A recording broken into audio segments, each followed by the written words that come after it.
जय हिंद दोस्तों। आप सभी का स्वागत है आपके अपने YouTube चैनल एग्री जर्नी में।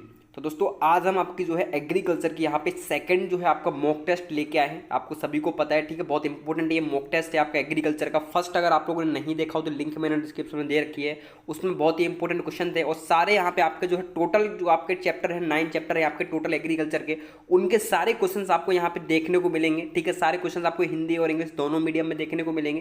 ठीक है, तो इस क्वेश्चन सीरीज को अपन सॉल्व करते हैं आपके जो है ABC PC और जीवन थ्योरी ग्रुप्स के लिए बहुत ही इंपॉर्टेंट है। ठीक है, खासतौर से आपको सभी को पता है आपका एग्जाम 15 से 16 अक्टूबर को आपका एग्जाम है, तो उसके लिहाज से बहुत महत्वपूर्ण क्वेश्चन सीरीज है। ठीक है, और जो भी लोग चैनल पर नया है सभी लोग चैनल को जरूर सब्सक्राइब कर दिए और बेल आइकन को ऑन कर दें ताकि आने वाली छोटी छोटी वीडियो को नोटिफिकेशन आप तक सबसे पहले मिले, है ना। और वीडियो को जरूर लाइक कर दिया क्योंकि इन सभी चीज़ों से मोटिवेशन मिलता है, आप सभी को पता है। ठीक है, तो चलिए फिर स्टार्ट करते हैं बिना देरी किए हुए। तो यहाँ पे फर्स्ट क्वेश्चन का आंसर तो आप लोगों को ही करना है। ठीक है, फर्स्ट क्वेश्चन आपको यहाँ पे दिख रहा होगा, बहुत ही इंपॉर्टेंट क्वेश्चन है और इसका आंसर आप लोग कमेंट में सभी को यहाँ पे बताना है क्या इसका आंसर होगा आपका। यहाँ पे पूछा हुआ है कि धान की उत्पादकता सर्वाधिक कहाँ पे है भाई, where the maximum productivity of paddy, यानी पैडी की जो मैक्सिमम प्रोडक्टिविटी, उत्पादन नहीं पूछा हुआ, उत्पादकता पूछी हुई है ना, सबसे ज्यादा उत्पादकता कहाँ पे है, तो आपको आंसर कमेंट में पिन करना है। ठीक है, जो भी सही आंसर पिन करेगा उसको जो है कमेंट को मैं पिन करूंगा सबसे ऊपर। ठीक है, आप यहाँ पे देख सकते हो चाइना, इंडिया, अमेरिका या जापान, क्या आंसर होगा वो आप हम कमेंट में बताएं। ठीक है, तो चलिए फर्स्ट क्वेश्चन आपका जो यहाँ पे रहेगा वो है कि आपका फर्स्ट क्वेश्चन राहट से। ठीक है, ये सिंचाई और एरीगेशन से आपका बिलोंग करता हुआ क्वेश्चन है कि राहट से प्रतिदिन कितने औसत पानी की मात्रा प्राप्त होती है, यानी discharge of water per day for राहट, कितना डिस्चार्ज पानी होता है भाई एक राहट से औसतन। यहाँ पे पूछा हुआ है 25,450 लीटर, 20,450 लीटर या 25,000 लीटर, कितने या नॉन ऑफ दिस, क्या राइट आंसर होगा भाई आपके अकॉर्डिंग राहट से एक दिन में कितने लीटर प्रति डे पानी जो है डिस्चार्ज होता है। तो यहाँ पे कोई भी राइट आंसर नहीं है आपका, यहाँ पे क्वेश्चन नंबर फर्स्ट है इसका डी आपका जो है राइट आंसर है। ठीक है, याद रखिएगा क्वेश्चन नंबर फर्स्ट का डी आपका यहाँ पे राइट आंसर होगा। ठीक है, नेक्स्ट हम बात करते हैं आपके क्वेश्चन नंबर जो सेकंड नंबर क्वेश्चन, ये भी बहुत इंपॉर्टेंट आपका यहाँ पे क्वेश्चन है। क्या बोल रहा है क्वेश्चन नंबर सेकंड कि निम्न में से भूमि अथवा खेत की आंत कहा जाता है। बहुत ही IMP क्वेश्चन है, इस पे IMP लिख ले, बहुत ही इंपॉर्टेंट क्वेश्चन है। किसको भाई यहाँ पे जो है आपका निम्न में से किसे भूमि अथवा खेत की आंत कहा जाता है भाई, which one is known as intestine of land, किसको बोलेंगे भाई, जुताई यानी प्लोइंग को या सोइंग को या अर्थबॉम्ब को या यहाँ पे निराई गुड़ाई जिसको होइंग बोलते हैं, किसको बोलेंगे भाई यहाँ पे जो आपकी लैंड या भूमि की आंत। तो आपको सभी को पता है भूमि की आंत यहाँ पे अर्थबॉम्ब को बोला जाता है। ठीक है, याद रखना बहुत ही इंपॉर्टेंट क्वेश्चन है। लैंड की आंत यानी इंटेस्टाइन किसको बोला जाता है, तो आपके जो मृदा में केंचुए पाए जाते हैं अर्थबॉम्ब, फ्रेटिमा, पोस्थुमा, इनको क्या बोला जाता है, मृदा का इंटेस्टाइन या आंत बोला जाता है। ठीक है, याद रखिएगा बहुत ही इंपॉर्टेंट क्वेश्चन है। ठीक है, नेक्स्ट यहाँ पे बात करेंगे, यहाँ पे क्वेश्चन नंबर आपका 4 निकल के आ रहा है। ठीक है, वैसे यहाँ पे क्वेश्चन नंबर जो फर्स्ट था आपको सभी को इसके बारे में पता होगा। ठीक है, चलो बात करेंगे आगे, बताएंगे आप लोगों को। निम्न में से थर्ड नंबर पे आपका कि निम्न में से कौन सी फसल सूखा तथा अधिक नमी दोनों के प्रति संवेदनशील है, मतलब वो है आपका जो है संवेदनशील यानी हाईली जो है सेंसिटिव है। ठीक है, सूखे के लिए और अधिक नमी के लिए हाईली रेजिस्टेंस क्रॉप कौन सी है भाई, आप ऑप्शन भी देख सकते हो। ठीक है, सीधी धान, जो सीधी विधि से धान बोते हैं वो, या ऑप्शन नंबर बी आप देख सकते हो मक्का यानी मेज। ठीक है, ऑप्शन नंबर सी आप देख सकते हो सनफ्लावर है, ऑप्शन नंबर डी आपका सोरगम। क्या राइट आंसर होगा आपके अकॉर्डिंग, निम्न में से सर्वाधिक जो है हाईली सेंसिटिव क्रॉप कौन सी है। तो यहाँ पे सबसे ज्यादा जो हाईली सेंसिटिव क्रॉप है वो आपको सभी को पता है कौन सी है। ठीक है, बताने की आपको जरूरत नहीं है, आप सभी ने पढ़ा होगा। ठीक है, तो यहाँ पे राइट आंसर है आपका मक्का, जियामेज इज द राइट आंसर। ये बहुत ज्यादा जो है हाईली सेंसिटिव है आपकी, किसके लिए, सूखे के लिए और नमी के लिए। याद रखिए बहुत इंपॉर्टेंट क्वेश्चन है, सूखा और नमी दोनों के लिए बहुत ही जो है हाईली सेंसिटिव क्रॉप मानी जाती है मक्का। बाकी आपका ज्वार का तो पता है, सूखे के लिए सर्वाधिक रेजिस्टेंस क्रॉप कौन सी है, तो ज्वार सबसे ज्यादा सूखे के लिए रेजिस्टेंस मतलब सर्वाधिक संवेदनशील क्रॉप है, सॉरी रेजिस्टेंस सूखे को सर्वाधिक सहन करती है ज्वार, इसको कैमल क्रॉप भी कहा जाता है, आपको सभी को पता होगा। नेक्स्ट क्वेश्चन की आप बात करें, क्वेश्चन नंबर 4 आपका निकल के आ रहा है। ठीक है, कूड़ सिंचाई विधि में आपने सभी ने पढ़ी होगी, सिंचाई एरीगेशन का क्वेश्चन है। कूड़ सिंचाई विधि में कूड़ किस गहराई तक भीगना चाहिए। अगर आप कूड़ विधि से सिंचाई करते हो तो सिंचाई मतलब जो कूड़ है आपका वो कितनी गहराई तक भीगना चाहिए। ठीक है, how much part of furrow should be, है ना, इन फेरो एरीगेशन, कितना गहराई तक भीगना चाहिए आप देख सकते हो, ओनली 1.4 1/4 भाग या मतलब 4/5 भाग या 1/2 भाग या 3/4 भाग। अब आपको इसका जो है परसेंटेज निकालना है, तो आप याद रखिएगा हरदम 75% यहाँ पे भाग जो है डूबना चाहिए। तो यहाँ पे 3/4 जो है आपका राइट आंसर होगा, ठीक है, क्योंकि आपको उसका निकालोगे तो आपको 75% प्राप्त होगा। याद रखिएगा, अगर बहुत ही इंपॉर्टेंट क्वेश्चन है, ठीक है, अगर कुंड की गहराई में अगर कितना भीगना चाहिए तो 75% भाग जो है भीगना चाहिए सिंचाई में। कूड़ विधि में अगर आप सिंचाई करते हो तो उससे 75% भाग कूड़ का क्या होना चाहिए, भीगना चाहिए। यहाँ पे क्वेश्चन नंबर 4 का डी राइट आंसर होगा, ठीक है।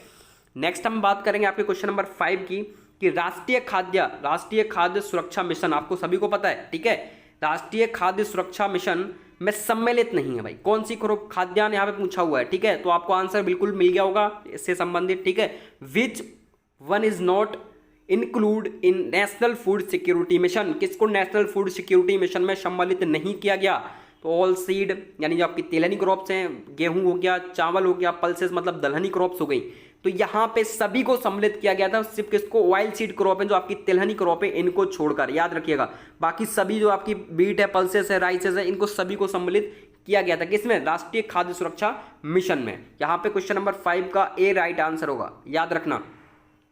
नेक्स्ट हम बात करेंगे आपके क्वेश्चन नंबर 6 की, डाई अमोनियम फॉस्फेट, ये आपका मैन्योर्स एंड फर्टिलाइजर से बिलोंग करता हुआ क्वेश्चन है, ठीक है, ये एग्रोनॉमी से बिलोंग करता हुआ क्वेश्चन है, बेसिक एग्रोनॉमी से। यहाँ पे आप देख सकते हो question number 6, di ammonium phosphate में नाइट्रोजन प्रतिशत होता है, भाई कितना कंटेंट होता है नाइट्रोजन का डाई अमोनियम फॉस्फेट में, यानी डीएपी में नाइट्रोजन परसेंट कितना होता है, तो आपको सभी को पता है कितने परसेंट होता है, 18% यहाँ पे डीएपी में आपका नाइट्रोजन कंटेंट होता है, याद रखिएगा। इनसे भी क्वेश्चन आता है मैन्योर्स एंड फर्टिलाइजर से, ठीक है, परसेंटेज पूछ लेता है। नेक्स्ट यहाँ पे बात करेंगे आईएमपी क्वेश्चन है आपका प्लांट प्रोटेक्शन का, बिल्कुल मोस्ट इंपोर्टेंट क्वेश्चन है ना, कि कौन सा कवकीय शाकनाशी है भाई, कौन सा यहाँ पे आपको कवकीय शाकनाशी दिख रहा है, which is the micro herbicide, कौन सा भाई यहाँ पे माइक्रो हार्बिसाइड है, आप देख सकते हो डेबिन, आइसोप्रोड्यूरॉन, सल्फोसल्फ्यूरॉन या पैराक्वाड, क्या आंसर होगा आपका भाई। यहाँ पे सबसे पहला जो कवकीय शाकनाशी था वो था डेबिन, ठीक है, याद रखिएगा, डेविन है ना, ये इसका राइट आंसर है क्वेश्चन नंबर 7 का। ये इंपॉर्टेंट क्वेश्चन है, याद रखिएगा, टिप 2 बिल्कुल अगर एग्जाम में आएगा तो बिल्कुल ऐसे ही क्वेश्चन आप कॉपी हुए आपको रखा हुआ मिलेगा, तो आपको जो डेविन इज द राइट आंसर है इसका, ठीक है। नेक्स्ट हम बात करेंगे यहाँ पे क्वेश्चन नंबर 8 की, इसको भी याद रखना है, बहुत इंपॉर्टेंट क्वेश्चन है, अभी बताने वाला हूँ मैं आपको इसके बारे में। सोरगम हेल्पेंस किसका वैज्ञानिक नाम है भाई, जो सोरगम हेल्पेंस है किसका वैज्ञानिक नाम है, बताया भाई। सोरगम हेल्पेंस, आप ऑप्शन भी देख सकते हो, घासों के नाम दिए गए, कैनरी ग्रास या यहाँ पे बार्नयार्ड ग्रास, या ऑप्शन नंबर सी आप देख सकते हो क्रैब ग्रास या जोहानसन ग्रास, किसका यहाँ पे सोरगम हेल्पेंसी वैज्ञानिक नाम है, ठीक है। इससे पहले मैं आपको राइट आंसर बताऊं, इससे पहले आप जान लें कि ये कैनरी ग्रास क्या है, इसके बारे में आपको पता होना चाहिए, इंपॉर्टेंट चीजें बता रहा हूँ, नोट करते जाइएगा, पूछ सकता है एग्जाम में। जो यहाँ पे कैनरी ग्रास है, ये एक ऐसी इकलौती ग्रास है जो 12 मासी है, ठीक है, ये इन सभी ऑप्शंस में 12 मासी इकलौती ग्रास है, ये 12 मासी है और ठंडी के सीजन में उगती है घास, कौन सी, कैनरी घास, लिख लीजिएगा। नेक्स्ट यहाँ पे जो आपकी घास दी हुई है बार्नयार्ड किसको बोला जाता है, साबा, आपने सभी ने सुना होगा, ठीक है, साबा को क्या बोला जाता है, बार्नयार्ड ग्रास बोला जाता है, बहुत आईएमपी है। सांबा क्या है, सांबा एक प्रकार का आपका मोटा अनाज है, याद रखना, मोटा अनाज है आपका, अफ्रीका साइड बहुत ज्यादा इसको उगाया जाता है। नेक्स्ट बात करेंगे क्रैब ग्रास, ये क्रैब ग्रास क्या है, तो ये गर्म जलवायु में उगने वाली घास है, ये गर्म जलवायु में जो है ग्रोथ करती है, कौन सी, गर्म क्लाइमेट में कौन सी घास ग्रो करती है, तो ये क्रैब जो आपकी क्रैब ग्रास दी हुई है। नेक्स्ट यहाँ पे आपकी जोहानसन ग्रास है, ठीक है, जोहानसन ग्रास क्या होती है, तो जोहानसन ग्रास आपको सभी को पता है, ठीक है, ये आपका जो है ब्राजील का क्षेत्र अधिकतर यहाँ पे जो है उगती है ये जोहानसन ग्रास। तो यहाँ पे जो राइट आंसर है क्वेश्चन नंबर 8 का, बिल्कुल D is the right answer, ठीक है। सोरगम हेल्पेंसिस किसका वैज्ञानिक नाम है, तो जोहानसन ग्रास का यहाँ पे वैज्ञानिक नाम है, डी राइट आंसर है क्वेश्चन नंबर 8 का, याद रखना सभी लोग, बहुत इंपॉर्टेंट क्वेश्चन है ये। नेक्स्ट हम बात करेंगे, यहाँ पे सारे इंपॉर्टेंट क्वेश्चन है, ठीक है। मल्चिंग के बारे में सभी ने सुना होगा, पलवार जिसको बोलते हैं, मल्चिंग क्या होता है भाई, मल्चिंग आपको सभी ने सुना होगा, मल्चिंग इज हेल्प इन, अगर खेत में मल्चिंग करते हैं तो क्यों करते हैं, आप देख सकते हो, मृदा फर्टिलिटी, सॉइल फर्टिलिटी के लिए, या सॉइल प्रोडक्टिविटी यानी उत्पादकता बढ़ाने के लिए, या मृदा संरचना में सुधार यानी इंप्रूव सॉइल स्ट्रक्चर। क्या पलवार या मल्चिंग खेत में करते हैं तो किस लिए करते हैं, ऑप्शन नंबर सी आप देख सकते हो, सॉइल नॉन फर्टिलिटी यानी बांझपन को खत्म करने के लिए, किस चीज को बढ़ाने के लिए, खत्म करने के लिए यहाँ पे मल्चिंग की जाती है। तो मल्चिंग यहाँ पे आपको सभी को पता है, ठीक है, ये जो की जाती है ये सॉइल फर्टिलिटी के लिए की जाती है, यानी मृदा की उर्वरता में वृद्धि हो, इसलिए यहाँ पे क्या की जाती है, मल्चिंग की प्रक्रिया की जाती है। बहुत आईएमपी क्वेश्चन है आपका, ठीक है, वेरी वेरी इंपॉर्टेंट क्वेश्चन है ये आपका। ठीक है, टिलेज एंड इरिगेशन से बिलोंग करता है वो क्वेश्चन है, वेरी वेरी इंपोर्टेंट क्वेश्चन है। ठीक है, मल्चिंग या पलवार मदद करता है किसमें, तो सॉइल फर्टिलिटी को बढ़ाने में मदद करता है। याद रखना सभी लोग, आपको सभी को पता है धान में बहुत ज्यादा की जाती है आपकी मल्चिंग की प्रक्रियाएं, है ना। मल्चिंग आपको पता है खेत में जो है क्या किया जाता है, इससे क्या होता है, नमी में संरक्षण मिलता है, मल्चिंग से नमी में संरक्षण मिलता है, और खरपतवार में भी जो है संरक्षण वो है अपने को रुकावट मिलती है खरपतवार से भी, ठीक है, बीड से। तो याद रखिएगा, यहाँ पे ए राइट आंसर होगा इसका। नेक्स्ट बात करेंगे हम ह्यूमस के बारे में। क्वेश्चन नंबर 10 आपका सॉइल साइंस से बिलोंग करता हुआ क्वेश्चन है। ह्यूमस एक कार्बनिक पदार्थ है भाई, कैसा ह्यूमस जो है कार्बनिक पदार्थ है, जो कि कैसा है, यानी जो आपका आकारहीन है, मतलब जो ह्यूमस है वो आकारहीन है, या कोलाइडी पदार्थ है, या भूरा काला मिश्रण है, या आपका ऑल ऑफ दीज। क्या राइट आंसर होगा आपका क्वेश्चन नंबर 10 का। ह्यूमस एक कार्बनिक पदार्थ है जो कि कैसा है, बिल्कुल यहाँ पे आकारहीन है, ह्यूमस का कोई आकार नहीं है, वो कोलाइडी पदार्थ है, भूरा काला मिश्रण है, बिल्कुल भूरा काला मिश्रण है, आपके जंगलों में अधिकतर आपको देखने को मिल जाएगा humus. Option number D is the right answer. ठीक है, कैसी है आपकी ह्यूमस, तो बिल्कुल तीनों चारों इसके प्रकार है, याद रखना। नेक्स्ट हम बात करेंगे ह्यूमस से संबंधित एक और क्वेश्चन आपका आ गया। ह्यूमस में हेमीसेल्यूलोज की मात्रा लगभग होती है, कितनी मात्रा होती है भाई ह्यूमस में, जो आपकी ह्यूमस है, ह्यूमस में हेमीसेल्यूलोज की मात्रा कितनी होती है, 10%, 7%, 15% या 21%, कितने परसेंट होती है, तो याद रखिएगा ह्यूमस में जो आपकी हेमीसेल्यूलोज की मात्रा होती है वो होती है 7%। कितने percent, 7%। B is the right answer. ठीक है, नेक्स्ट हम बात करें यहाँ पे क्वेश्चन नंबर 12 की, ये भी इंपॉर्टेंट क्वेश्चन है आपका, राइबोफ्लोविन, ये हॉर्टिकल्चर से बिलोंग करता हुआ क्वेश्चन है कि राइबोफ्लोविन का अच्छा स्रोत है भाई, किसका स्रोत है आपका राइबोफ्लोविन। पहले तो ये पता होना चाहिए कि राइबोफ्लोविन है क्या, तो राइबोफ्लोविन आपको पता है क्या बोलते हैं, राइबोफ्लोविन को विटामिन B2 बोलते हैं, आपको सभी को पता है इसको क्या बोलते हैं, विटामिन B2 बोला जाता है राइबोफ्लोविन को। अच्छा, अब यहाँ पे लिख दे कि विटामिन B2 की मात्रा सबसे अधिक किसमें होती है, तो याद रखना विटामिन B2 की सबसे अधिक मात्रा मैं आपको बताता हूँ, सबसे अधिक होती है बेल में। ठीक है, किसमें होती है, बेल में, आप लोगों ने देखा होगा बेलपत्र, ठीक है, गोल होता है, बेल होता है, बेल में होती है। इसके बाद आपका पपाया यानी पपीता, केरी का पपाया, नेक्स्ट यहाँ पे होती है लीची में। इन तीनों में जो है आपकी सबसे अधिक क्या पाई जाती है जो है आपका राइबोफ्लोविन की मात्रा पाई जाती है। याद रखना, बेल के बाद पपाया, पपाया के बाद लीची, यानी लीची में भी विटामिन B2 की मात्रा अच्छी खासी पाई जाती है। तो याद रखना, वेरी वेरी इंपॉर्टेंट क्वेश्चन है। ठीक है, क्योंकि इसमें एक क्वेश्चन से 2-3 क्वेश्चन पूछे हुए हैं, तो यहाँ पे क्वेश्चन नंबर 12 का सी राइट आंसर होगा, याद रखिएगा सभी लोग, इंपॉर्टेंट क्वेश्चन है। नेक्स्ट हम बात करेंगे आपका एग्रोनॉमी से बिलोंग करता हुआ क्वेश्चन आ गया भाई कि विचरण खेती का पर्यायवाची है, यानी जो विचरण खेती होती है, शिफ्टिंग कल्टीवेशन होती है, उसका मतलब क्या है, पैरा खेती, जैविक खेती या जूमिंग खेती, किसको, या बोथ, यानी ए और बी दोनों। तो विचरण खेती का मतलब क्या होता है, शिफ्टिंग, शिफ्टिंग से आप समझ जाओ, शिफ्टिंग का मतलब है जूमिंग खेती। यहाँ पे क्वेश्चन नंबर 13 का राइट आंसर क्या होगा, सी। शिफ्टिंग कल्टीवेशन का मतलब क्या है, जूमिंग, यानी जूमिंग खेती, शिफ्टिंग, आपको सभी को पता है। ठीक है, पुराने जो लोग थे आदिवासी लोग तो वो ऐसे ही करते थे, एक जगह खेती की, उधर जंगल जलाया, फिर अगली जगह निकल गए, ऐसा।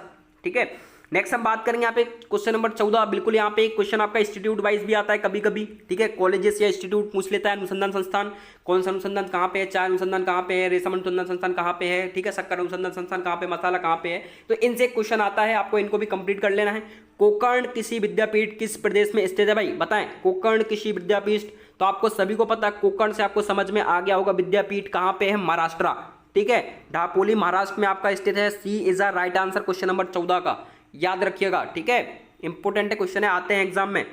अच्छे रखरखाव के लिए लॉन की घास काटनी चाहिए, यह क्वेश्चन आपका हॉर्टिकल्चर से बिलोंग करता हुआ क्वेश्चन है, वो भी घास से। ठीक है, कि अच्छे रखरखाव के लिए लॉन की घास काटनी चाहिए भाई, लॉन मतलब जो आपका घास लगी होती है उसको लॉन बोला जाता है। कितने टाइम पे काटने चाहिए, for better maintenance of low the grass should be cut it interval of, तो कब काटना चाहिए उसको, 7 डेज, 14 डेज, 21 डेज या 28 डेज। तो यहाँ पे क्वेश्चन नंबर 15 का जो राइट आंसर है वो 14 डेज। ठीक है, यहाँ पे बी आपका राइट आंसर है। अच्छे रखरखाव के लिए लॉन को हर 15 दिन में कटिंग करते रहने चाहिए। ठीक है, याद रखना, IMP क्वेश्चन है ये। नेक्स्ट हम बात करें यहाँ पे क्वेश्चन नंबर आपका 16 नंबर क्वेश्चन निकल के आ रहा है। ठीक है, ये भी इंपॉर्टेंट है, सारे बहुत महत्वपूर्ण क्वेश्चन और न्यू क्वेश्चन है।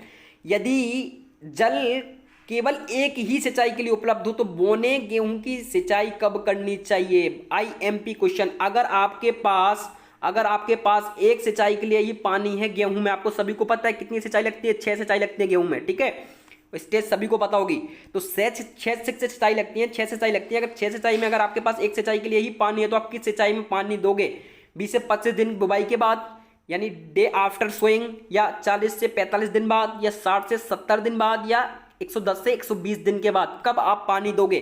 तो यहाँ पे राइट आंसर होगा 20 से 25 दिन के बाद। अगर आपके पास पानी है तो आप 20 के 25 दिन के बाद आप एक सिंचाई के लिए पानी दोगे। बहुत इंपॉर्टेंट क्वेश्चन है, वेरी वेरी इंपॉर्टेंट क्वेश्चन। ठीक है, यहाँ पे राइट आंसर क्या होगा? क्वेश्चन नंबर 16 का ए राइट आंसर है। ठीक है, नेक्स्ट हम बात करेंगे, यहाँ पे क्वेश्चन नंबर आपका निकल के आ रहा है 17 नंबर क्वेश्चन, कि बाजरे की बीज दर किलोग्राम प्रति हेक्टेयर में पूछी हुई seed rate of pearl millet. Pearl millet की आपकी सीड रेट क्या होती है? क्या होगी भाई सीड रेट? सीड रेट आपकी, सबसे पहले यहाँ पे आपको बता दूं, बाजरे का ओरिजिन स्थल क्या है? बाजरे का ओरिजिन स्थल है अफ्रीका। ठीक है, आपको ऐसे याद होना चाहिए तभी आप क्वेश्चन कर पाओगे। Africa, chromosome number 14 chromosome number होते हैं इसके सीड रेट कितनी होती है भाई? 4 से 6 किलोग्राम इसकी सीड रेट होती है, किलोग्राम प्रति हेक्टेयर कितनी? 4 से 6 किलोग्राम प्रति हेक्टेयर। अब आप राइट आंसर क्या होगा इसका राइट आंसर होगा 5 इज द राइट आंसर।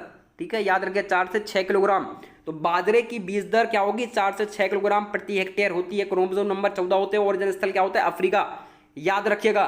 ठीक है, नेक्स्ट हम बात करें यहाँ पे क्वेश्चन नंबर 18 की। ये क्या पूछ रहा है? ये आपका जो है प्लांट प्रोटेक्शन से बिलोंग करता हुआ क्वेश्चन है कि गेहूं में कंडुआ के बारे में सभी ने सुना होगा, लूज स्मोट जिसको बोलते हैं। गेहूं में कंडुआ रोग की रोकथाम के लिए बीज को उपचारित करना चाहिए। यहाँ पे पूछा हुआ सीड ट्रीटमेंट के बारे में।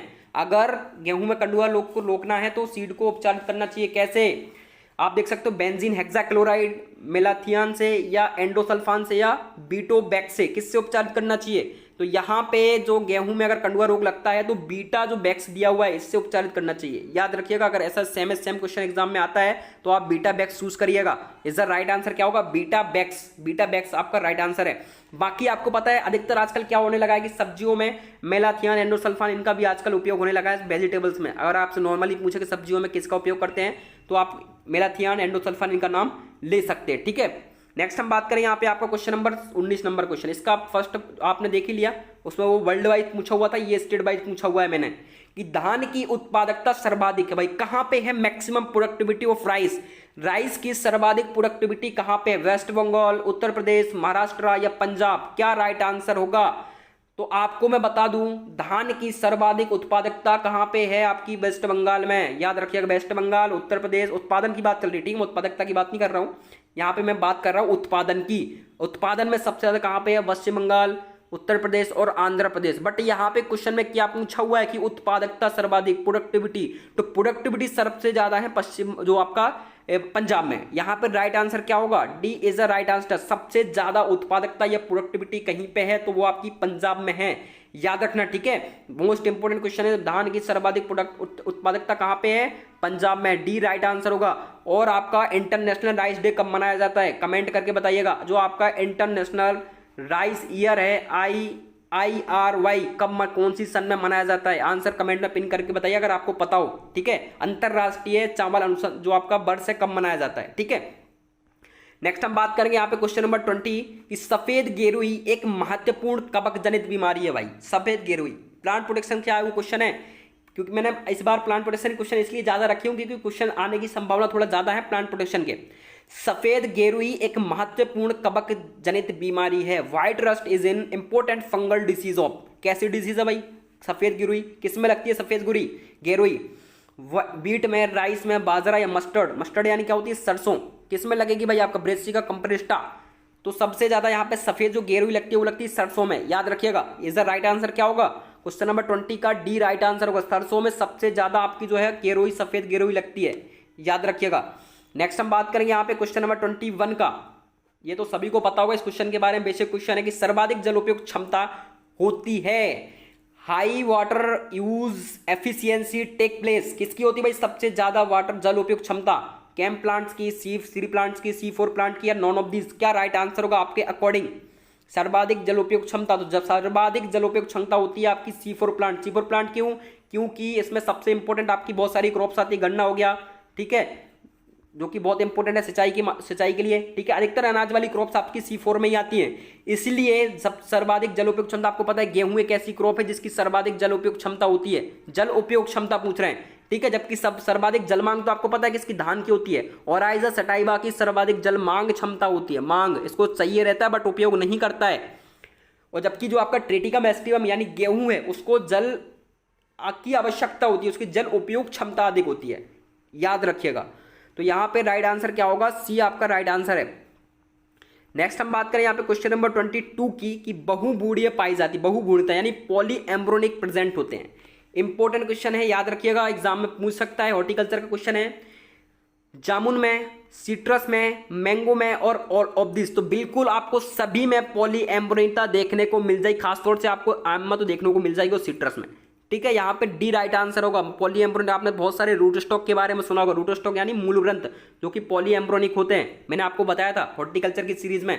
यहाँ पे राइट आंसर क्या होगा, D is the right answer question number 22 का, याद रखिएगा। नेक्स्ट हम बात करेंगे यहाँ पे क्वेश्चन नंबर 23 की।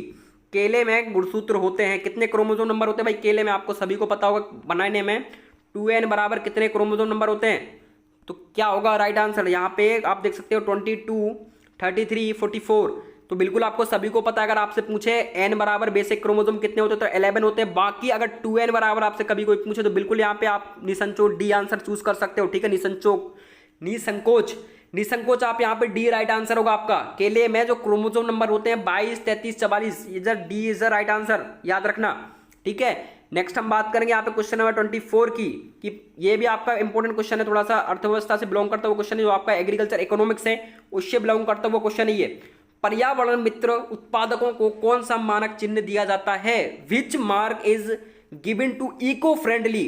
इको फ्रेंडली इंग्लिश में कैच कर लो आप वर्ड को, ठीक है। आपको कहीं भी कुछ भी याद करने की जरूरत नहीं है। यहाँ पे जो इंग्लिश में वर्ड दिया हुआ है इको फ्रेंडली, यानी क्या राइट आंसर होगा, eco mark. Eco mark is the right answer.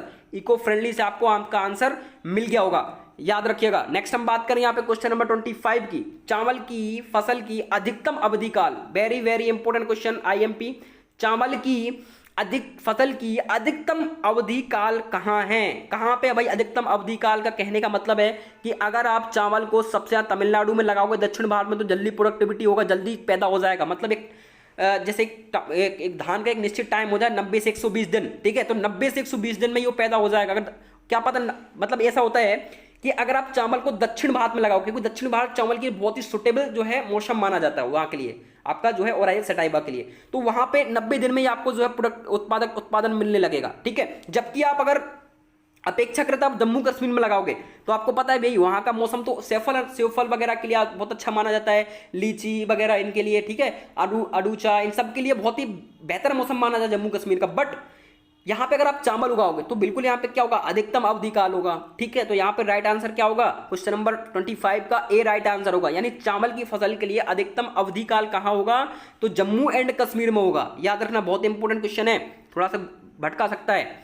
Question number 26, Bharat का 92% रबर उत्पादन किस प्रदेश से आता है। अगर भारत का 92% रबर प्रोडक्शन होता है तो किस प्रदेश से आता है, बताएं भाई, आंध्र प्रदेश, कर्नाटका, तमिलनाडु या केरला। तो बिल्कुल बेझिझक आंसर आप केरला ले लें, ठीक है, क्योंकि आपको सभी को पता है केरला भाई अपना रबर प्रोडक्शन में सबसे फर्स्ट नंबर पे 92% यहीं से आता है। और सबसे इंपॉर्टेंट, मसालों का पिताजी अगर किसी को कहा जाए तो केरला को कहा जाता है, ठीक है। कालीकट केरल, मसालों का सबसे ज्यादा जो है आपका यहीं पे प्रोडक्शन होता है। कालीकट केरल में आपका मसाला अनुसंधान संस्थान भी है, तो याद रखिएगा इससे, ठीक है। केरला बहुत सारी चीजों में आगे है, नारियल प्रोडक्शन में भी आपका केरला आगे है। तो यहाँ पे क्वेश्चन नंबर 26 का डी राइट आंसर होगा, है ना। नेक्स्ट हम बात करें यहाँ पे क्वेश्चन नंबर 27, अधिकतम लाभ किस कृषि पद्धति का उद्देश्य है। Profit maximisation is the objective of which farming system. किस फार्मिंग सिस्टम में अधिकतम लाभ, अधिकतम लाभ का मतलब सीधी सीधी बात, खेती का तो उद्देश्य ही लाभ कमाना है, तो कौन सी पद्धति का उद्देश्य सीधा लाभ कमाना। और हमको कोई चाहिए ही नहीं, हमको किसी प्रकार का कुछ नहीं चाहिए, हमको जितना हो सके अधिकतम लाभ चाहिए, ठीक है, यानी धन अर्जित करना है। तो आप देख सकते हो कृषक खेती, पूंजीपति खेती, राजकीय खेती या सहकारी खेती। तो बिल्कुल जो यहाँ पे पूंजीपति खेती होगी ना, इसका मुख्य उद्देश्य क्या होगा, लाभ कमाना, सीधी सीधी बात है। पूंजी से आपको समझ में आ रहा होगा, पूंजीपति खेती का मतलब है अधिकतम लाभ कमाना। तो यहाँ पे क्वेश्चन नंबर 26 का बी राइट आंसर होगा आपका, ठीक है। नेक्स्ट इसी प्रकार से बात करें हम क्वेश्चन नंबर 28 की, तो क्वेश्चन नंबर 28 पूछ रहा है कि मध्य प्रदेश में गेहूं की सिंचाई के लिए सबसे महत्वपूर्ण अवस्था है। देखिए बहुत इंपॉर्टेंट क्वेश्चन है, मध्य प्रदेश में गेहूं की सिंचाई के लिए सबसे महत्वपूर्ण अवस्था, it what critical stage in wheat irrigation is required essentially in MP. आपको पता है गेहूं की कौन सा भी स्टेज के बारे में आपको सभी को पता होगा, और नहीं पता है तो आपको कोई मतलब नहीं है पढ़ने का, क्लेज एंड एरीगेशन का, ठीक है। अगर आपको स्टेज के बारे में 6 स्टेज के बारे में पता नहीं कब सिंचाई देनी चाहिए तो कोई मतलब नहीं है, ठीक है। यहाँ पे याद होना चाहिए, तुक्का लगाने का कोई मतलब नहीं है। यहाँ पे आप देख सकते हो CRI stage, tailoring stage, jointing stage और फ्लोबरिंग स्टेज। क्या राइट आंसर होगा? गेहूं में सिंचाई की सबसे महत्वपूर्ण अवस्था कौन सी है? तो बिल्कुल CRI stage is the right answer. Critical stage मानी जाती है आपकी। कौन सी स्टेज? CRI stage. याद रखिएगा, बहुत इंपॉर्टेंट होती है खासतौर से बीट में। वो भले ही आपसे यहाँ पे कुछ भी लिख दे, उत्तर प्रदेश लिख दे, कर्नाटक लिख दे, जम्मू कश्मीर कुछ भी लिख दे, गेहूं की सिंचाई के लिए सबसे उपयुक्त अवस्था कौन सी है? तो CRI stage is the right answer. ठीक है, आपको भटकना नहीं है आंसर से। नेक्स्ट हम बात करें यहाँ पे क्वेश्चन नंबर 29 की। ये आपका टिलेज से बिलोंग करता हुआ क्वेश्चन है कि हल के आकार की गहराई होती है। आपने सभी ने हल के आकार के बारे में पढ़ा होगा। जैसे देसी हल का वजन कितना होता है? तो 16 से 18 किलोग्राम होता है। ठीक है, बाकी आकार आपने सभी ने देखा होगा 10। आकार साइज की बात कर रहा है तो साइज आपने देखा होगा 10 सेंटीमीटर के आसपास। तो यहाँ पे सेंटीमीटर जो है आपके हल के आकार की इकाई, unit of plough is size. देखिए कितना बेसिक क्वेश्चन पूछा हुआ है आप लोगों से कि मतलब आप कोई सोच भी नहीं सकता कि भाई यहां से भी क्वेश्चन पूछ सकता है क्या। तो यहां पे centimetre is the right answer. याद रखिएगा, हल के जो आकार की इकाई होती है वो होती है सेंटीमीटर, ना कि किलोग्राम, ना ज्वाइंटिंग, ना टन। ठीक है, नेक्स्ट आपका important question, very very important question. ठीक है, जब पौधे की जड़ क्षेत्र में पानी का अभाव होता है तब इनमें से कौन सा मुख्य उत्पादन पौधे के द्वारा पानी शोषण में सहायता करता है? जड़ क्षेत्र में पानी का अभाव, यानी जड़ का जो क्षेत्र है, रूट जोन है, उसमें पानी की क्या है? बिल्कुल कमी है। इससे कौन सा मुख्य उत्पादन पौधे के द्वारा पानी का शोषण करेगा? कौन शोषण करेगा भाई पानी का? With when root zone is deficient in water, the most important factor is editing plant absorption of water। तो आप देख सकते हो extension of root, thinning of roots, या आपका जड़ की परिपक्वता यानी मैच्योरिटी ऑफ रूट्स, या ब्रांचिंग ऑफ रूट्स। क्या राइट आंसर होगा आपके अकॉर्डिंग? तो यहाँ पे एक्सटेंशन ऑफ रूट, बिल्कुल जो उसके मूल रोम होंगे उनका जितना ज्यादा विस्तार होगा उतना ज्यादा पानी का अवशोषण करेंगे। आपने देखा होगा जड़ में, ठीक है, जड़ ये इस प्रकार से जड़ है तो आपने देखा होगा उन्हें मूल रोम, छोटे छोटे मूल रोम देखे होंगे आप लोगों जड़ में, रूट हेयर जिनको बोलते हैं, वो पानी का ऑब्जर्वेशन करते हैं। वो जितने ज्यादा उनका विस्तार होगा वो उतना ज्यादा पानी का अवशोषण करेंगे। तो यहाँ पे जो राइट आंसर होगा जड़ का विस्तार, एक्सटेंशन ऑफ रूट। यहाँ पे क्वेश्चन नंबर 30 का ए राइट आंसर होगा। याद रखिएगा, वेरी वेरी इंपॉर्टेंट क्वेश्चन है ये, सारे बहुत इंपॉर्टेंट क्वेश्चन है। अगर नहीं लगाए तो फिर आप बोलोगे कि ये फ्री ऑफ कॉस्ट चीजें हैं। ठीक है, बहुत इंपॉर्टेंट क्वेश्चन है और सभी लोगों के साथ शेयर करें। और चैनल पर नए हैं तो सभी लोग चैनल को सब्सक्राइब कर दें। और बाकी अगर आप टेलीग्राम पे नहीं जुड़े तो एग्री जर्नी करके अपना टेलीग्राम चैनल है भाई, तो आप लोग वहां पे जुड़ सकते हो। लिंक मैंने डिस्क्रिप्शन में दे रखी है। और मिलते हैं नेक्स्ट मॉक टेस्ट के साथ, एनिमल हस्बेंड्री के नेक्स्ट मॉक टेस्ट के साथ। जय हिंद, जय भारत, वंदे मातरम।